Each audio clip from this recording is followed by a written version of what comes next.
After a loss to Houston yesterday, Andrew Luck and the Colts fall one game behind both the Texans and the Titans in the AFC South. Houston and Tennessee face each other the last week of the regular season. Max? Yep.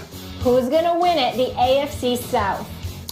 The Titans are going to win the AFC South, and I was disappointed in Andrew Luck yesterday because I thought that he'd have those key moments where he'd win games like that, have good enough stats by the end of the season, get his team to the playoffs, and maybe win the MVP, actually, like coming from behind. But that was the kind of game he needed to make those plays. He didn't. I think the Titans have the best shot to do it. Oh, so does that mean that Andrew Luck's not going to be your MVP, Max Kellerman?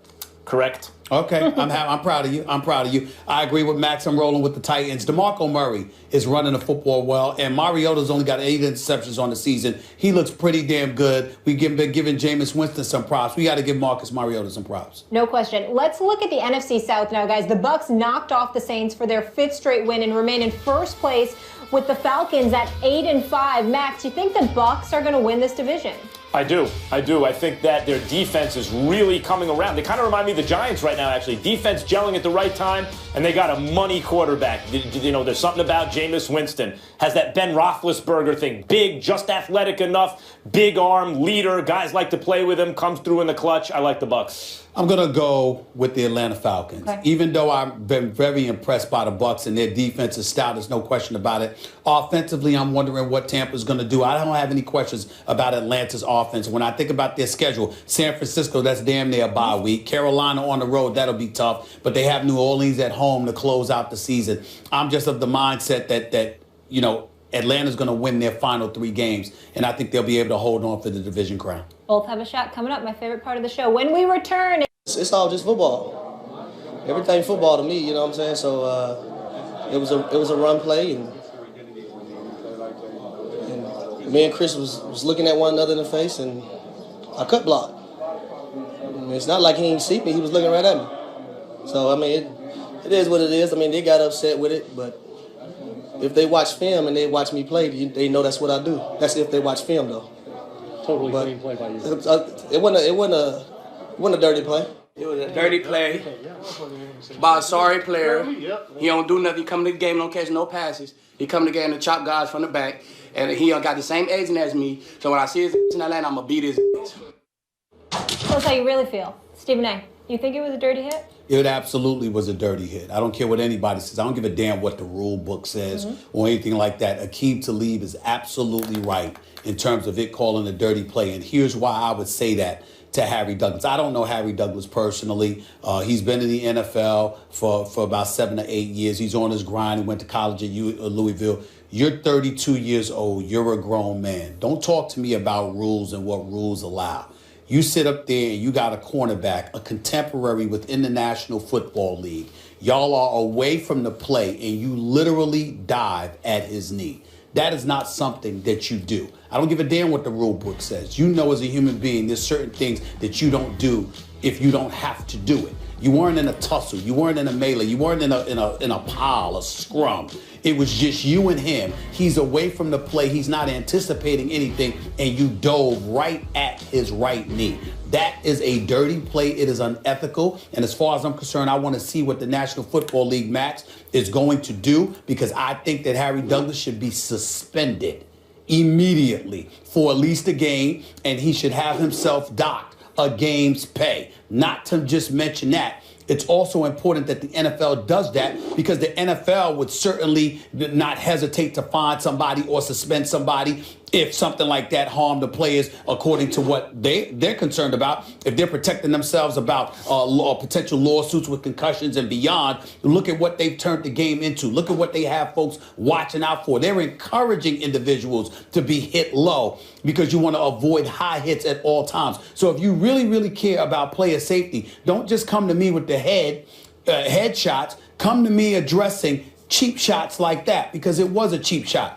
The only last thing I'd like to say is Aqib Talib, be cool. Because even though you're right, the fact of the matter is you don't need to be threatening to beat as you know what when you catch him in Atlanta. Anything that goes down between y'all from this point forward in a physical level that's off the field, I'm automatically going to blame Aqib Talib. Why? Because you just went and publicly threatened the man. You don't have to do that. Be cool. It ain't worth it. Chill out. Just relax. But Harry Douglas deserves to be fined, and as far as I'm concerned, he should be suspended for 1 game for that hit. That was a cheap shot. It was Bush League. I don't give a damn what the rule book says. That was a cheap shot. It was Bush League, and he should be suspended.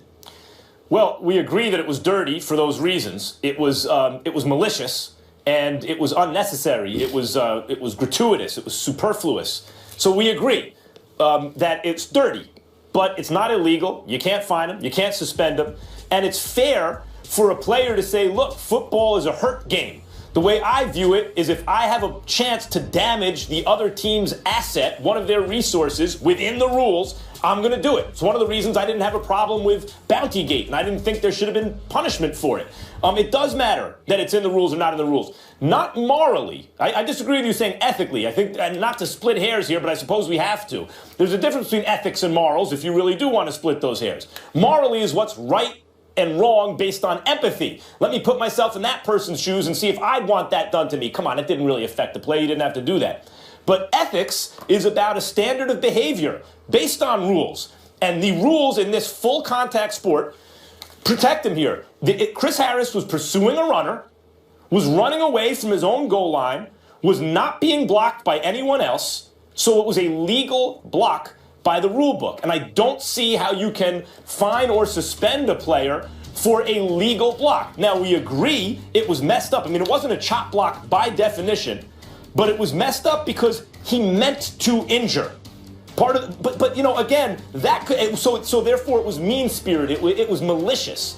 But one can approach the game of football from the point of view that you can play it with malice, that you can look to injure the other player if it's within the rules, that gives you an advantage. After all, when you're going now you and I both agree, you're trying to mess with a guy's career, that's messed up.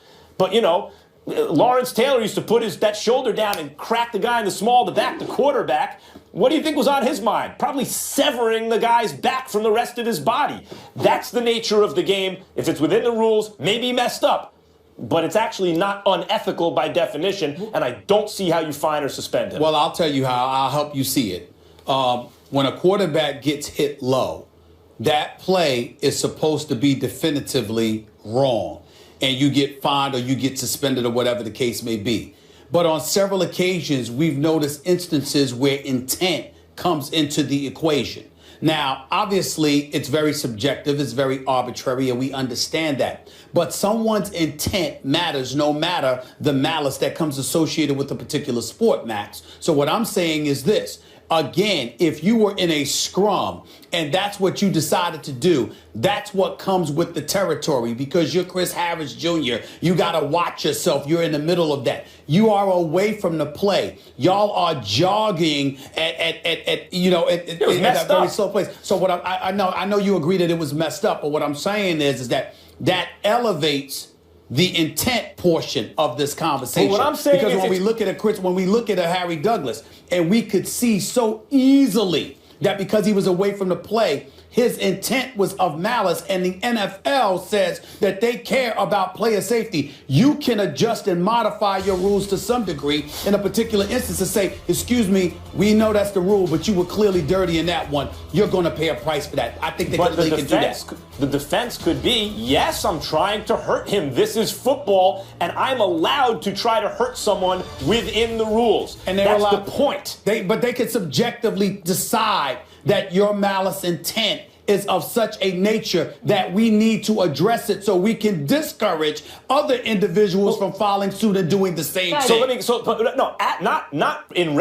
retroactively. They can do that. That's not fair. They can. It's not fair to do it retroactively. Well, it wasn't fair to do what he did, but he did it. Are you suggesting so the NFL should legislate that in a full contact sport, even if you do something they already do. Within the confines of the rules, if we determine, are we now living in a world where in the NFL it's not okay to try to hurt your opponent? Well, yeah. Well, Max, you trying to tell me you sit up here and you haven't questioned some of the rulings on the part of the NFL considering the violent sport? You haven't questioned anything? Yes, but that's from a misapplication of the rules or my belief that a rule should be changed, not retroactively punishing a guy for playing within the rules. Max, hold that thought. Let's get a former player. We got Ryan Clark in the house here. Your thoughts on this? Well, everybody's right. It's within the rules, right? So legally, you can do that. I've been in competition committee meetings probably the last 3 or 4 years, and this has come up. And it's something I've tried to get out of football.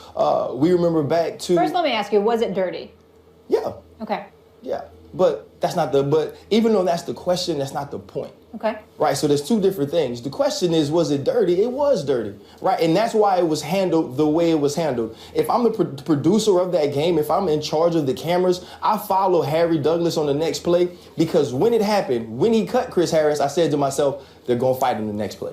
Because that's what I would have did. If I was Chris Harris and I wasn't hurt, I would have fought him on that play. Because I went to every competition committee meeting and said, you guys have to stop this. You remember back to Eric Berry, when he got his injury, he was cut downfield. The problem with this play is though it's within the rules, it's unnecessary. Right? They're away from the ball. Mm-hmm. Both guys are jogging. You can see him set it up too. Stand up tall, high, and then shoot his kneecap. So I try to never speak to intent. But looking at this play, there's only one way to read it. You weren't trying to make a play to allow your runner to advance, because Chris Harris wasn't moving toward him. The problem is this block is legal. He hit him. He was in front of him when he hit him. It's a legal cut block. It's not a chop. I have one question for you. There's nothing we can do retroactively. I do believe there's something you can do. Why? Because the NFL has religiously gone about the business of reviewing plays and then reaching a decision.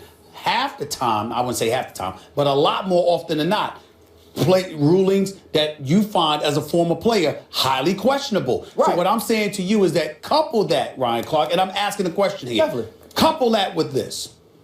As a guy, competition committee, players union, you're very much entrenched in all of this. Have you not found yourself in situations where you look at the NFL and you say, okay, this is according to the rule, this is legal, but the NFL has still made a ruling that you deem relatively questionable? Yes, definitely. But the one thing that the NFL always has when they make those rulings is an explanation within the rules. Okay. So what I'm saying is, if they decided to look at this and say, okay, we want to find him, it was a malicious intent, we don't like the way it was. Same league that talks about safety, though. It goes against same player league that safety. talks about safety. There is nowhere in the rule book other than saying, we think you had malicious intent and it was unnecessary, right, and we're fining you. That's all I'm saying. So now, wait. That's what I'm saying. So when that happens, even though D. Smith and the Players Association will all say, we want Chris Harris Jr. to be healthy, we want the game to be played fairly, they're going to have to defend him. They're going to have to appeal it, because within the rules negotiated by the CBA, but you can't. But let him go through that process of having to defend himself, so you can discourage other individuals, right, because they may fear losing their money. Right, but now we double talk ourselves, because we get upset as a union whenever they do this, and we feel like we're right.